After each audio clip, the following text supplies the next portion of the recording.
that would be. Welcome to Royal Comedy Podcast number 3 with Wendy Maybury.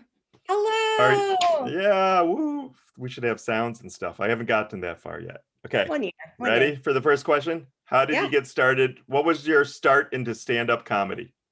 I moved to Minnesota and it was freezing and I need an indoor hobby and I don't like bowling. Wow. So that was it. It was bowling or stand-up. Yeah, I had lived in LA and people had told me to do stand-up, but I never did. And then I moved out here and I'm like, I'll try it. And the first time I ever went on at Acme, I got off stage and some lady offered me $250 to do a house party that weekend. And oh my gosh. There you go. Just open mic at Acme. That's probably the most successful open mic at Acme first time story ever. Well, you always hear and then so you just went to the house party and just had to be funny and entertaining.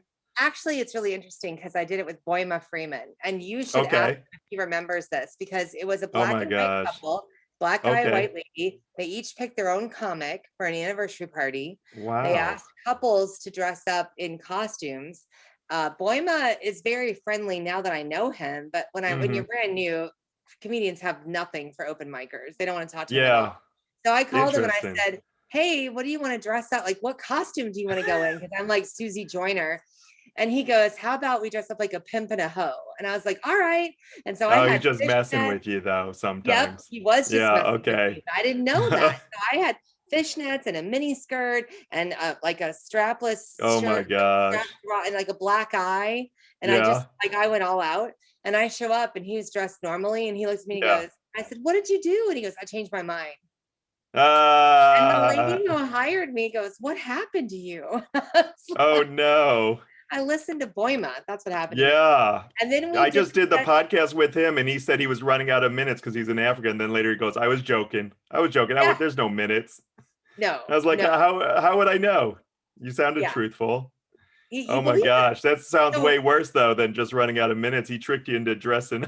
Yeah. Well, then they paid me in $5s. So the gentleman. No way. They paid you in $5s? Yeah, paid me. Because everyone at the party put in $5 for this? Well, he was a driver for Domino's. I think it was tip money.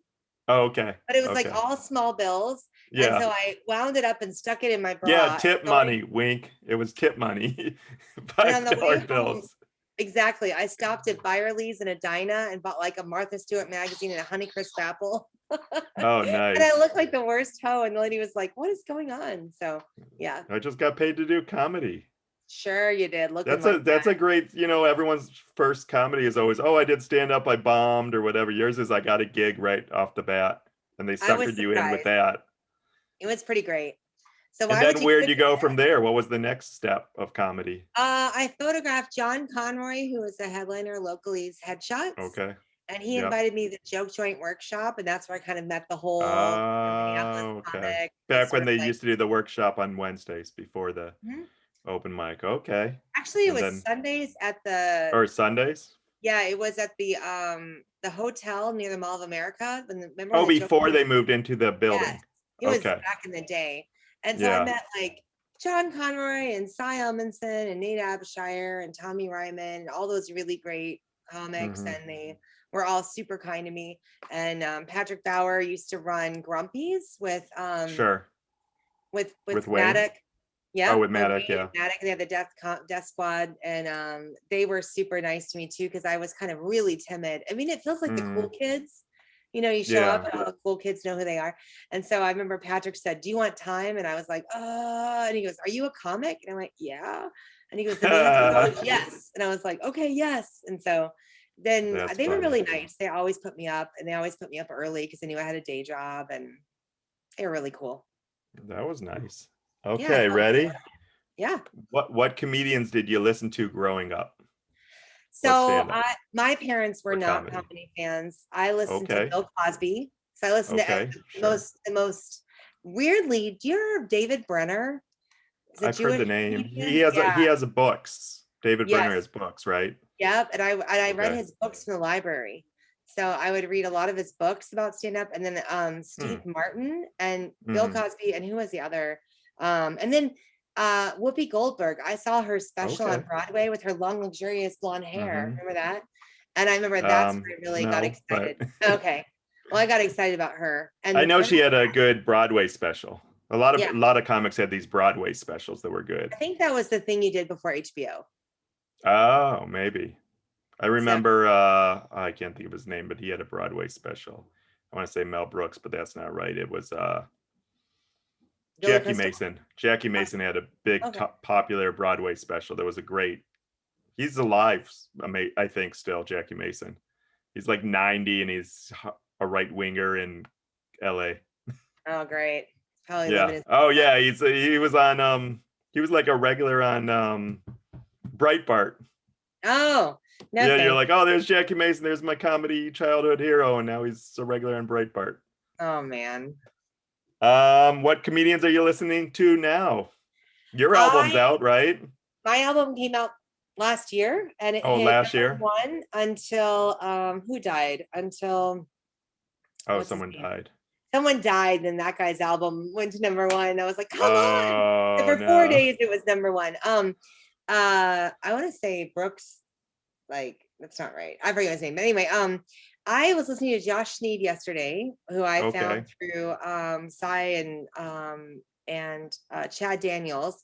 I love Jackie Okay. Cation. I love Chad Daniels. I love Mary Mack, obviously. Tim Harmston. Mhm. It's so funny because my friends, when I buy Look their at you album, listening to all the Minnesota comics. yeah, because I know them and I love them. But you know who Yeah. else I like is Nate Bargatze. I Yeah, really everyone's been love. talking about his Netflix special. I still I haven't worked watched with it yet. him. Yeah, Sure. I worked with Yeah, him did for a you week. Go ahead. where'd you work with him? In Minnesota? House of Comedy. Yep. Oh, he did House of Comedy? Yep. He did House of Comedy for a week and we had a great time. And then Yeah. Bert Kreischer was one of my favorites. I ever worked with the House of Comedy too. Oh, that would be He's fun. He was the best. I watched him every show and he made me cry almost every show. He was so freaking funny. And then Yeah. he didn't say much to me until the end of the week. And he looked at me and he was like, "You're good. Look at my calendar. Let me know and you can open for me." And I'm like, "What?" Wow. So I opened for him in Atlanta and it was great. Nice. When And was when I was this? Like this most recent tour? no, Or when I like was a couple pregnant. years ago? Oh, okay. Yeah. Oh, that was And a so while that was ago. a while ago, 7 You years should ago. hit him And up though. Bert Kreischer's on tour right now, isn't he? I know I'm actually we have the same birthday. So I did hit him up on Twitter Okay. and he was like, "Yep, you're in," but we haven't Oh, you got to make that work. I think he's going to do well again. I think, it slowed down because of the pandemic, but I think he's he's been killing it. trapped at home with his family. Yeah, He's well, his podcast is amazing now, and he's okay. selling like merch and slippers and I his Twitter watched, he did that cabin special during the pandemic for like with Miss 6 Pat. episodes, right? Yeah, with Miss I mean, Pat, who I worked with too at House oh of Comedy. yeah, yeah, she was on there too. That's right. Yeah, Yeah, you should have got on to the cabin. You should have got invited to I the don't COVID know. It's just cabin. it's really funny though, because all these people that I've opened for are now hitting this stride of being like the really big Well, now comics. you need to hit the stride of being the big comic, and then you got to have openers, right? Come on, give it a So, couple years. where are you headed this year then? What plans? Well, I am What headlining shows are on coming up? Wednesday. I'm headlining on Wednesday at House of Comedy, which is great. I've got Day Drinking with Okay. Mom still. That's every month at House of And where's Comedy. that at? At House of Comedy? And Yeah, that's when's pretty that? much all that's left. No, It's what day of the week is Day Drinking with it Mom? depends. We're either a Wednesday or a Okay. Sunday, depending on where the Okay. headliner needs to be filled Where they in. need it. Yep. Yeah, we just did it last night on a Sunday. Sundays are And better who for is that? Who is the Day Drinking with Moms? Who are me and Karen Pickering. you and Karen Pickering are running it? Yep. So I did Okay. it by myself for a year, and then she's jumped in as my co-producer, which is Okay, great. good. She Yeah, gets she all helps you the book mics. people. Yeah, because Yeah. I'm kind of busy with my kid, and I don't go to a lot of mics anymore. Yeah. And Karen's fully committed to going to all the worst mics ever. But Well, she that's good. She spots probably people finds some early. gems. Yeah. Exactly. So she'll call and she'll go, "This guy had a great set, and let's call this guy." Okay. So we get some really good comics, and Nice. then we also get headliners that are in town. Sometimes we'll catch them Mhm. before they do Yeah. their regular deal at Acme, but it's tough Yeah. for gigs right now because the clubs have had a tough Yeah. There's a few less well, Sisyphus is underground. I haven't seen any posts about underground. because they had a fire. The building Oh, had so a fire. yeah, I did know that, but I thought it would be rebuilt by now, but maybe not. They're still working on it. But he could They find showed, another location well, I don't know, dude. temporarily. I'm not running their Yeah. business. All I can tell you Yeah, is me either. I mean, he's busy himself. He's got 3 kids, so he's yeah, Bob's got lots of stuff going on. I yeah, don't think he wants to he's lose got them a and full-time day job too, so yeah, and confuse the he's probably audience. just waiting. Yeah. Yeah, Right. well, and then the college kids weren't on campus either. So even Yeah. if they were there, then yeah, like all these big clubs like Madison and stuff, they don't even have their audience because the college kids aren't there. Yeah. Or they're not allowed to go out to places because they're under strict quarantine.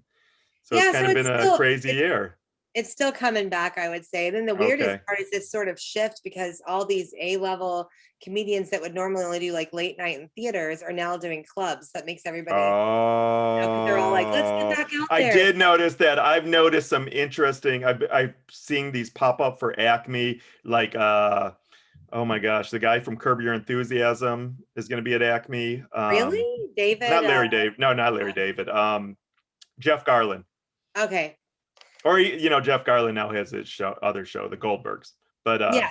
yeah, he's going to be at Acme at sometime this summer, and I was like, okay, he normally probably sells out a theater or something. Yeah. Yeah. So it's a little bit of a weird year. So It's I'm like just working trickling on, down. yeah, I'm working on doing another hour and getting another album out as soon as Okay. I can. So how are that's you testing? How are you testing your material then? Are you doing well, Zoom stand up anywhere? so luckily, since I still produce a monthly show, I've been able to do that. And Okay. I've been booking a ton of private gigs. So last Oh. last Sunday, I did Mm-hmm. a gig on Sunday night. I did a gig on Friday that was independent at a location. Okay. And then I had a show Sunday, Friday, Sunday, and then Wednesday again. So I've been Oh, staying so you pretty have busy. plenty of time to test material. And are these like Yeah. corporate gigs or are these just like parties? Well, the one on Friday was in an old folks home, which I feel like Okay. I was joking. I'm like, oh my God, am I like doing some really weird? Because like people run and they do conditioning training. Is this some sort of really Okay. weird, like what the No, but heck? it makes sense. That's what I've been saying to comedians in Florida. I go, why don't you hit up the old folks home market? There's got to be a huge market for that because There they is need a market, but entertainment. I will tell you it's not easy because they're already Yeah. hard of hearing. And Oh then the boy. microphone, and then of course they're yelling like, I can't understand her. She's talking too Repeat it. loud. Speak slowly into the mic. So it was definitely trying, but Did it it pay pays money. okay? Yeah, Was it? Oh, couple $100 for a yeah. middle of the day, In 30 Minnesota, minutes. Wisconsin? Yeah, here in Wisconsin. Oh So yeah, in the middle of the day too. That yeah, might become the new market because there's going to be more people in old homes with the boomers and they like comedy. I And don't know. they're okay with cursing. Was there limitations on that for your comedy? They gave me no content limitations at all. No. That's pretty And so good. they were That's just better than corporate. yeah, but I picked jokes that were probably Okay. unlikely to offend just because I didn't want, Yes. I'd never done one in an old folks home before. You wanted to be But recommended to the old folks home next door. yeah, the network. All I really want is, I'm a single mom, so I'm all Yeah. about getting in front of people. And you never, honestly, not to knock like old folks or whatever, Yeah, but yeah, people sure. like that are crazy fans. They post on wherever and tell all their friends and go on Oh, really? Spotify and download her stuff. Yeah, Oh like my gosh. my So they're mom's just on prayer. social media all day in the old homes.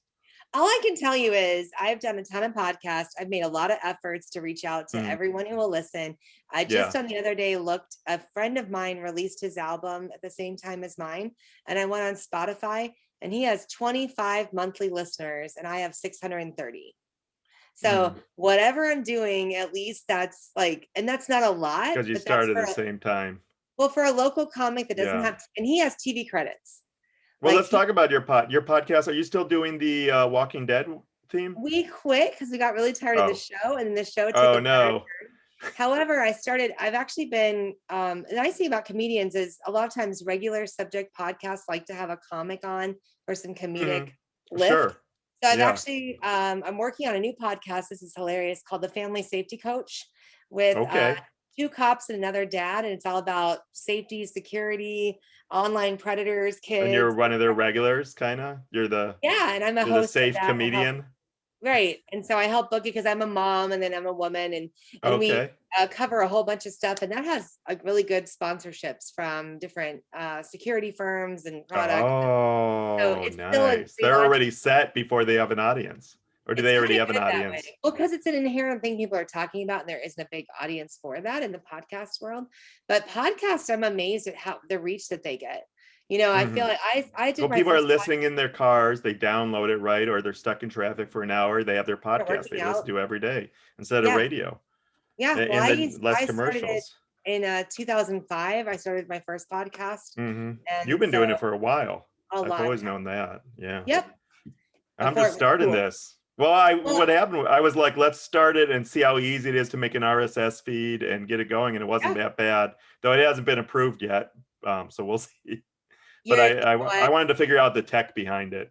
Yeah, there's never been a better time to jump in because I think What else people. do I got? Upcoming shows, plans for, we've covered all my questions. I have like 5 questions I do. That's it.